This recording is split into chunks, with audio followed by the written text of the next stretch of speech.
राधे राधे दोस्तों। तो कैसे हैं आप सब? आई होप अच्छे होंगे। तो आज के इस वीडियो में हम बात करेंगे जो आने वाली अपकमिंग वैकेंसीज़ हैं उनके बारे में।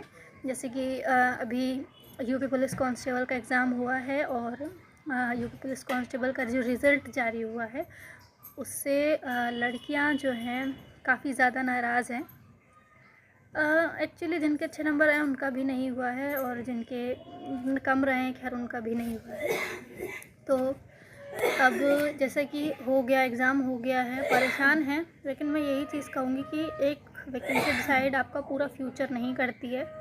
ठीक है, कोई बात नहीं, आपको अभी फेलियर मिला है, इसके बाद आपको ऐसा तो है नहीं कि आप मतलब कर नहीं सकते। आपको अपनी तैयारी पे इतना भरोसा होना चाहिए कि चलो कोई नहीं, आज हम फेल हुए हैं, आज हमारा सिलेक्शन नहीं हुआ है, अगली में हम और बेटर करेंगे और हमारा अगले में होगा।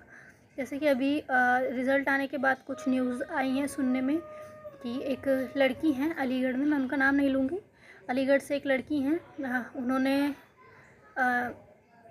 अलीगढ़ से आई थिंक अलीगढ़ नहीं था, एक्चुअली मैं एग्जैक्ट उस जगह का नाम नहीं बता सकती, लेकिन जो अलीगढ़ से थी न्यूज़, वहाँ पे हार्ट अटैक आ गया है। मतलब रनिंग करते वक्त नाम आ गया था लड़की का, वो रनिंग कर रही थी, रनिंग करते करते उन्हें अचानक से हार्ट अटैक आ गया और उनकी डेथ हो गई। तो देखिए, पहले तो आप लोग अपनी हेल्थ का ध्यान रखिए। आप लोग रनिंग कर रहे हैं ठीक है, बट आप लोग एक बार देख लीजिए कि मतलब हमारी हेल्थ में कोई इशू तो नहीं है। सांस ज़्यादा फूल से, ठंड का वैसे भी मौसम है, बहुत ज़्यादा पॉल्यूशंस की वजह से दिल्ली एनसीआर में तो वैसे भी ज़्यादा पोल्यूशन हो रहा है। तो अपना सेहत का ध्यान रखें, आराम से करें जो भी है। और एक मैंने न्यूज़ सुनी, उस जगह का नाम मेरे को एग्जैक्ट याद नहीं आ रहा है, क्योंकि मैंने 2 दिन पहले ये न्यूज़ सुनी थी कि एक लड़की हैं जिन्होंने अपने आप को शारीरिक तौर पे चोट पहुंचाई है, मतलब उन्होंने सुसाइड कर ली है। इस बात पे उन्होंने सुसाइड किया है कि उनका यूपी पुलिस कांस्टेबल में नाम नहीं आया। तो देखिए, ये गलत तरीका है। आप इस तरह तो आप कुछ नहीं कर सकते कभी भी। अगर आप सिर्फ एक वैकेंसी के लिए, जिन्होंने आपको पैदा किया, बड़ा किया, हर किसी के अरमान, आप बताइए, आपकी नौकरी नहीं लगी, आपके पेरेंट्स जो हैं उनके लिए आपकी नौकरी से बढ़कर हैं आप?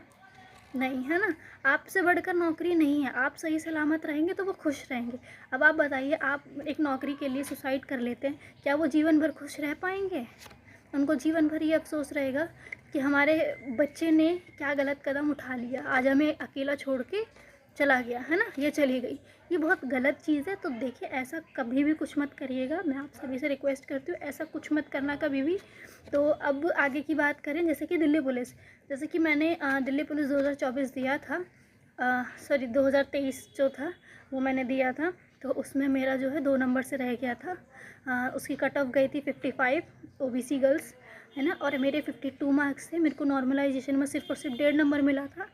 मेरा 53 पॉइंट कुछ मार्क्स बना था और मैं फिर भी कितना 2.5 नंबर से, सॉरी 1.5 नंबर से मैं फिर भी बाहर थी, 1.5-2 नंबर से मैं फिर भी बाहर थी। ठीक है, तो मैंने फ़िज़िकल की तैयारी की थी बट मैं वहाँ तक पहुँच नहीं पाई। तो अब जो होना है, अब जो वैकेंसी है 2025 की, मैं अप्लाई करूँगी उसके लिए भी। तो मैं आप लोगों को, जैसे कि आप में से कुछ होंगे जिन्होंने ऑलरेडी दिल्ली पुलिस कांस्टेबल 2023 का एग्ज़ाम दिया होगा, उन्हें एग्ज़ाम पैटर्न पता होगा, प्रीवियस पेपर देखे होंगे। कुछ ऐसे होंगे जो फर्स्ट टाइम देंगे, तो जो फर्स्ट टाइम देंगे मैं उनके लिए बता दूँ कि अगर आपको दिल्ली पुलिस कांस्टेबल में सिलेक्शन चाहिए तो उसका जो एग्ज़ाम लेवल कैसा होता है, क्वेश्चंस का वेटेज कैसा होता है, मैं आपको वो बताती हूँ। देखिए, एक तरफ आप ले लीजिए आरपीएफ कांस्टेबल और एक तरफ आप ले लीजिए दिल्ली पुलिस कांस्टेबल। जैसे अभी कुछ आरपीएफ एसआई के भी एग्ज़ाम, पीएफ के भी एग्ज़ाम शुरू हो रहे हैं और कुछ के जनवरी में है कांस्टेबल्स वालों की, अभी एसआई वालों के शुरू हो रहे हैं। जैसे वर्तमान में भी एएलपी के एग्ज़ाम शुरू हो गए हैं। तो एएलपी का जो एग्ज़ाम देखा है वो भी ज़्यादा ये नहीं कह सकती बहुत मॉडरेट आ रहा है, ठीक ठाक एग्ज़ाम आ रहा है। ठीक है, तो अब प्रीवियस से ज़्यादा आ रहा है। तो जैसे कि आरपीएफ में जीएस का पहले बात कर लेते हैं, RPF and Delhi police constable. RPF में जैसे कि आपका साइंस का वेटेज ज़्यादा रहता है, साइंस, पॉलिटी एंड आपका करंट अफेयर्स, इनका वेटेज थोड़ा ज़्यादा रहता है। एज इट इज़ सेम अगर हम दिल्ली पुलिस की बात करें तो साइंस का उतना ज़्यादा नहीं होता है, बट स्टैटिक्स का बहुत ज़्यादा होता है। करंट अफेयर्स, स्टैटिक्स, पॉलिटी बहुत इंपॉर्टेंट है दिल्ली पुलिस के लिए। आपको ये अच्छे से प्रिपेयर करना है और प्रीवियस पेपर सारे लगा के तभी जाएंगे आप एग्ज़ाम देने। ठीक है, और अब रीजनिंग की बात करें तो रीजनिंग का लेवल दोनों में सेम है। रीजनिंग आप एसएससी का कोई भी एग्ज़ाम उठा लेंगे, रीजनिंग सबका सेम है, ज़्यादा हाई मॉडरेट लेवल पे नहीं, एकदम नॉर्मल सी पूछी जाती है। जैसे कि अभी जो ALP के एग्ज़ाम हो रहे हैं उसमें देखा जा रहा है कि सीटिंग अरेंजमेंट से 2 या 3 क्वेश्चन पूछे जा रहे हैं, ठीक है। ब्लड रिलेशन से ज़्यादा क्वेश्चन पूछे गए हैं, है ना, 2 से 3 क्वेश्चन पूछे जाते हैं, है ना, पूछे जा रहे हैं मतलब। तो इसी तरीके से आपको एक sectional wise type bye type weightage लेकर के अपना चलना है दोनों के लिए। अगर आपका RPF है तो आप उसमें भी ऐसे ही करेंगे, और दिल्ली पुलिस का आपको करना है उसके लिए भी। अब मैं ये बात करती हूँ, जिसकी फरवरी में नोटिफिकेशन आउट होगा, दिसंबर में कैलेंडर जारी होगा, उसके हिसाब से आपको पता लग जाएगा। मेरी जानकारी के मुताबिक फरवरी में आपका कैलेंडर जारी होगा, सॉरी फरवरी में आपके वैकेंसी का नोटिफिकेशन जारी होगा, दिसंबर में कैलेंडर जारी होगा, ठीक है। तो अब मैं बात करूं, जिन्हें दिल्ली पुलिस के लिए तैयारी करनी है वो स्टार्ट कैसे करेंगे। अगर आपका सिलेबस ख़त्म है तो अच्छी बात है, और जिनका सिलेबस नहीं ख़त्म है, फर्स्ट ऑफ ऑल आप अपना सिलेबस ख़त्म करें, ठीक है। बस ख़त्म होने के बाद आपको क्या करना है, आप मॉक टेस्ट देना शुरू करेंगे। आपको सिलेबस ख़त्म होने के बाद आपको डेली मॉक नहीं देना है, आपको वीकली मॉक देना है, वीकली मॉक देना है, ठीक है। आप चाहे तो टेक्स्ट बुक ले सकते हैं, चाहे तो RW ले सकते हैं। मेरे को यही 2 प्लेटफॉर्म सबसे बढ़िया लगते हैं, तो मैं इन्हीं पे देती हूँ, ठीक है, टेक्स्ट बुक एंड RW, ठीक है। तो आप ये दोनों ले सकते हैं। आपको वीकली मॉक देना है। आपको क्या करना है, अब मॉक में स्कोर कैसे इंक्रीज़ होंगे आपके, मैं पहले वो बता दूँ। इससे पहले हम बात कर लेते हैं मैथ्स का क्या वेटेज रहता है। मैथ्स SSC का आप कोई भी एग्ज़ाम उठा लो, सबका सेम होता है, ठीक है। बेसिक से लेकर थोड़ा जाता है, अरिथमेटिक के क्वेश्चंस होते हैं, बेसिक से थोड़ा अप जाएगा, ज़्यादा नहीं, ठीक है। आप MTS ले लो, आप दिल्ली पुलिस कांस्टेबल ले लो, आप SSC GD ले लो, RPF ले लो, क्योंकि RPF के भी जो एग्ज़ाम होता है वो TCS ही करवाता है, ठीक है, TCS ही करवाता है। तो सबका सेम होता है। बस आप CGL CHSL CPO का एग्ज़ाम का जो मैथ्स होता है वो थोड़ा क्या होता है ना, उसमें अरिथमेटिक एंड एडवांस बहुत होते हैं, तो वो थोड़ा सा अप चला जाता है, उतना हाई नहीं पूछा जाता है, नॉर्मल होता है, मॉडरेट होता है, ज़्यादा मॉडरेट भी नहीं होता है। तो उस हिसाब से आपको तैयारी करनी है। कुछ सेक्शंस होते हैं, ये देखिए मैंने यहाँ पर लिख दिए हैं कौन कौन से टॉपिक बहुत ज़्यादा इंपॉर्टेंट्स है मैथ्स में। आप इन टॉपिक्स को आप कर सकते हैं, ठीक है। ये सारे टॉपिक्स आप कर लेंगे अच्छे से तैयार, तो आपका मैथ हो जाएगा, ठीक है।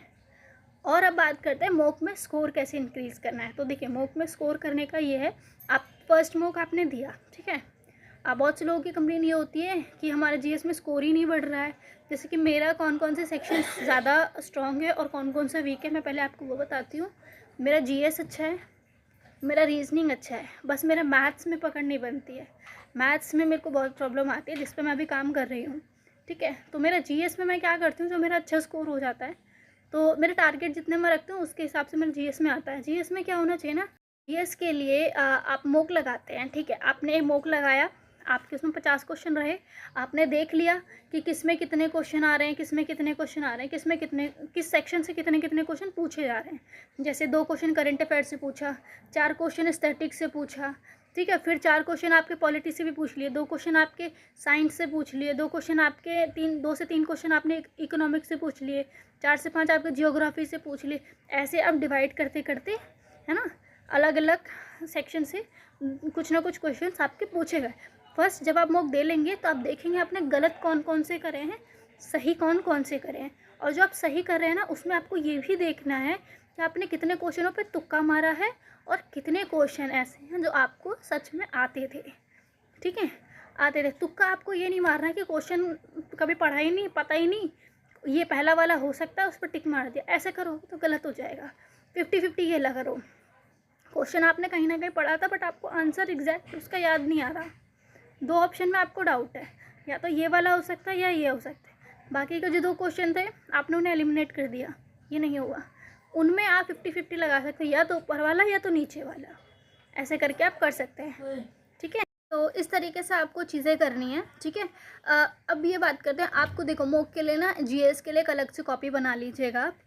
क्योंकि जो क्वेश्चन आपने गलत किए हैं और जिन क्वेश्चन को आपने तुक्का मारा है, आप वो क्वेश्चन आप उसमें क्या कहते हैं लिख सकें, ताकि आप जब अगला मॉक दें उससे पहले आप वो रिवाइज़ कर लें, ताकि अगर नेक्स्ट टाइम जो मैंने आज मॉक लगाया उसमें जो क्वेश्चन गलत हुए मुझसे, जिन क्वेश्चनों मैंने तुक्का मारा, अगले मॉक में अगर उसमें से कोई क्वेश्चन बन गया तो मुझसे वो दोबारा गलत ना हो जाए, ठीक है। इसलिए वो रिवाइज़ होते रहेंगे और आप अगला करते रहेंगे, ठीक है। और आपको ना ऐसे GS नहीं पढ़नी है कि आपने रोज़, जैसे आज आपने हिस्ट्री शुरू किया, हिस्ट्री में कोई एक टॉपिक शुरू किया, तो आपने आज अब मान लीजिए आपने एंशिएंट हिस्ट्री शुरू करी, ठीक है, उसके बाद आपने मिडिएवल पे पहुंच गए, ठीक है। एंशिएंट हिस्ट्री एंड ये मिडिएवल हिस्ट्री आपने दोनों के दोनों एक साथ एक दिन में नहीं करना है। एक ही चीज़ उठाओ, या तो आज मुझे एंशिएंट पढ़नी है, आज मैं एंशिएंट रिवाइज़ करूँगा या करूँगी, या फिर आज मैं मिडिएवल रिवाइज़ करूँगा या फिर करूँगी, दोनों में से एक। ऐसे थोड़ा थोड़ा करके आप करिए और ये देखिए कि करंट में भी क्या ज़्यादा पूछ रहा है, ठीक है। करंट आपको मंथली करना है, वीकली वो रेगुलर डेली वाइज नहीं करना है, ठीक है। आपको टाइम मैनेज करके चलना है। अगर आप ढंग से 8 घंटे भी पढ़ते हैं ना तो दैट इज़ इनफ, ठीक है, उतना बहुत है। बट ये होता है बहुत सही से पढ़ना है आपको, पूरा आपकी जो कंसिस्टेंसी है वो प्रॉपर होनी चाहिए, ठीक है, ये होता है। अब बात करते हैं कि जो दिल्ली पुलिस कांस्टेबल है उसमें टोटल क्वेश्चंस एंड मार्क्स का वेटेज क्या रहता है और कट ऑफ्स का क्या रहता है, ठीक है। जो अभी कट ऑफ्स मैंने आपको बताई 60 प्लस नहीं गई थी गर्ल्स की, तो गर्ल्स की 55, 49, 55 एंड 60 लास्ट, यही कट ऑफ रही है, ठीक है। और दिल्ली पुलिस में और अब बात करते हैं कि क्वेश्चंस का क्या वेटेज होता है। 100 क्वेश्चंस होते हैं, 100 मार्क्स के होते हैं, 90 मिनट्स के लिए होता है, ठीक है, 90 मिनट। इसमें आपके 50 नंबर की जीएस होती है, 25 नंबर का आपका रीजनिंग होता है, 15 नंबर की आपकी मैथ होती है और 10 नंबर के आपके कंप्यूटर होता है। कंप्यूटर में आपको बहुत ज़्यादा स्ट्रेस लेने की ज़रूरत नहीं, बहुत बेसिक चीज़ें पूछी जाती हैं। आप RWA से शिवम सर की वीडियो देखेंगे, ये वाली वीडियो से, या फिर आप ये प्लेलिस्ट पूरी देख लेंगे तो भी आपका कंप्यूटर तैयार हो जाएगा। और मैं आप लोगों को कुछ प्लेलिस्ट्स के बारे में भी आगे शेयर करूँगी। तो इतना। और SSC GD के लिए मैं आपको बता दूँ, SSC GD में आपको सेम चीज़ें फॉलो करनी है, रीजनिंग, मैथ्स, क्योंकि हर क्वेश्चन हर सेक्शन से 20-20 नंबर के आते हैं। इसमें SSC GD में क्या होता है कि सिर्फ और सिर्फ हिंदी पूछी जाती है, कंप्यूटर वगैरह नहीं होता, हिंदी पूछी जाती है, जो कि 20 क्वेश्चन होते हैं, 40 नंबर के होते हैं। तो मैं SSC GD के ऊपर डीपली किसी दिन बात करूँगी। तो अभी के लिए इतना ही आपको जानकारी दूँगी। अगर कोई भी इन्फॉर्मेटिव वीडियो आपको चाहिए हो या फिर कोई और नॉलेज चाहिए हो, जानकारी चाहिए हो, तो आप मुझे कमेंट कर सकते हैं। वीडियो अच्छी लगी हो तो इसे सपोर्ट कीजिएगा, ठीक है। और आज के लिए इतना ही, धन्यवाद।